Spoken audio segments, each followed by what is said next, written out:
ইসলামী বিশ্ববিদ্যালয়ের ৪৫তম প্রতিষ্ঠা বার্ষিকী উপলক্ষে ২৫ ও ২৬ নভেম্বর ২ দিনব্যাপী লেখা প্রদর্শনীর আয়োজন করা হয়েছে।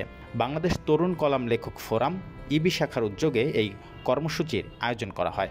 মঙ্গলবার দুপুর ১টায় বিশ্ববিদ্যালয়ের বটতলায় আনুষ্ঠানিকভাবে কর্মসূচির উদ্বোধন করেন VC professor doctor Nakib Mohammad Nasrullah.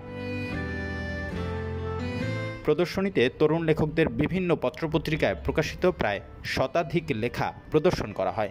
এখানে স্থান পেয়েছে জুলাই গণঅভ্যুত্থান ও শহীদদের নিয়ে লেখাও। এছাড়াও ক্যাম্পাসের বিভিন্ন সমস্যা ও প্রত্যাশা বিশ্ববিদ্যালয় ভিসির নিকট পৌঁছে দিতে মনের জানালা ও উন্মুক্ত কুইজ প্রতিযোগিতা ও সংগঠনটির দ্বিমাসিক প্রকাশনা ডাকঘরের জন্য উন্মুক্ত লেখা আহ্বান সহ বুদ্ধিভিত্তিক ও সৃষ্টিশীল কর্মসূচির আয়োজন করেছে সংগঠনটি।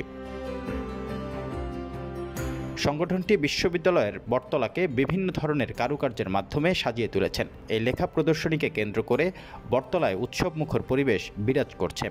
স্বতঃস্ফূর্তভাবে বিভিন্ন বিভাগের শিক্ষার্থীরা এই প্রদর্শনীতে অংশ নিচ্ছেন।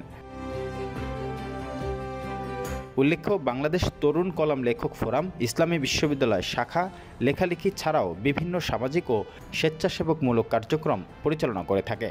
২০১৯ সালে প্রতিষ্ঠার পর থেকে ২১টি বিশ্ববিদ্যালয়ের মধ্যে পরপর চতুর্থবারের বর্ষসেরা শাখা নির্বাচিত হয় ইসলামী বিশ্ববিদ্যালয় শাখা।